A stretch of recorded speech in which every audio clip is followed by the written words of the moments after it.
How destructive would a Monster Hunter hammer be in real life? Weighing in at around 3,000 pounds, Monster Hunters are playing a dinosaur-sized game of whack-a-mole, except their mallets are Toyota Corollas. Monster Hunters are so strong, they can swing this bad boy at 48 miles an hour. That means they'll be delivering roughly 503 tons of impact force on whatever creature they've got in their sights. For reference, artillery rounds hit their target with approximately 500 tons of impact force. So being hit by a Monster Hunter with a hammer is the same as being hit by field artillery in the face with every single swing. And now we know why hammer mains are always knocking things down. But what good is this knowledge if we don't know the most important thing? What would happen if you hit stuff with it? Let's start simple. A tree. The largest tree on Earth. If you hit the base of this tree with a Monster Hunter-sized hammer and 500 tons of force, the impact would splinter the entire base of the tree and bring it down with one swing. Not only that, but the splinters that go flying would be smoking from the heat of the impact, and you could accidentally start a forest fire. This next one's relevant later, so pay attention. If you were to hit a boulder with this hammer, something unique would happen. You see, when some minerals are under enough pressure and heat, they go through what are called phase transitions. This is what it's called when carbon turns into diamond. A Monster Hunter can create so much pressure with the swing of a hammer that they could hit a boulder and transform it into brand new minerals. Real quick and just for fun, let's shotgun blast a couple more things before we move on to our next point. You could hit one of the support beams in the Empire State Building, sending a shockwave for the entire structure that would cause it to collapse. You could crumble steel-reinforced concrete bridges. And one hit to the Hoover Dam would compromise the structural integrity so much that it would lead to catastrophic failure and burst the dam wide open. Speaking of water, what happens in underwater fights? I'm so glad that you asked. Swinging something as big and heavy as a Monster Hunter's hammer that fast underwater would flash boil all the water in the surrounding area at the impact site on the monster.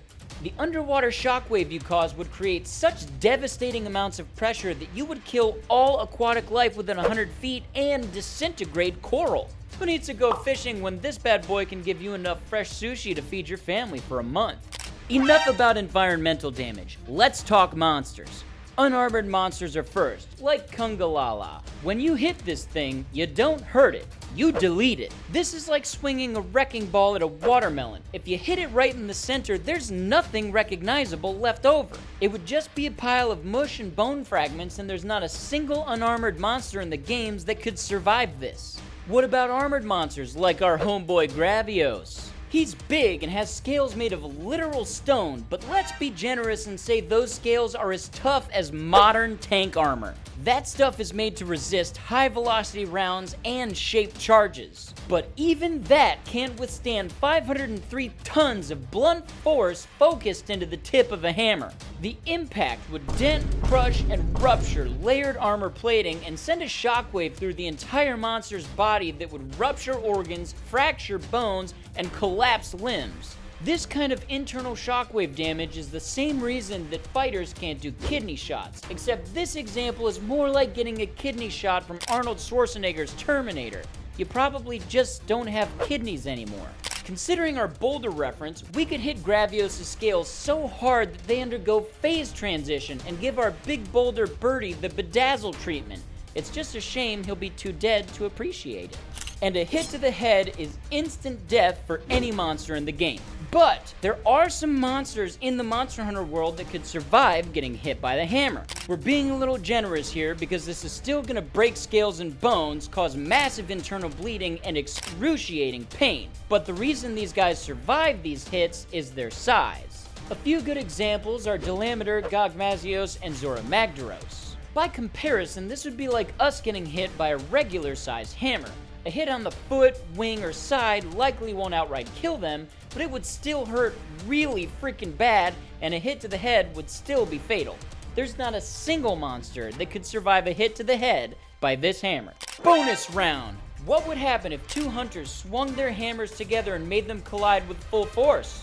First, the collision would instantly vaporize all air within 50 feet and create a sonic vacuum so intense that any flying creatures would fall right out of the sky. The speed of that shockwave would be roughly 767 miles an hour and would be strong enough to blow down nearby houses like they were made out of Jenga blocks. The sound would be roughly 230 decibels and would cause permanent hearing loss within 100 feet. For reference, that's louder than the Krakatoa eruption of 1883, which was 180 decibels and could be heard from over 3,000 miles away. But this still isn't as loud as someone chewing tortilla chips with their mouth open. As the shockwave expands, anything not strapped down within 400 feet would be blown away like leaves in a hurricane. Smaller creatures would be flung into the air like they're popcorn kernels that you just put in the microwave.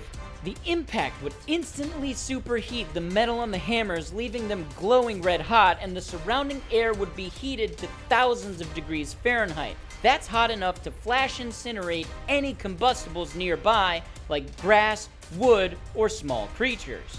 And this all begs the question, could a hammer swing hurt Godzilla? You'll have to come back for that.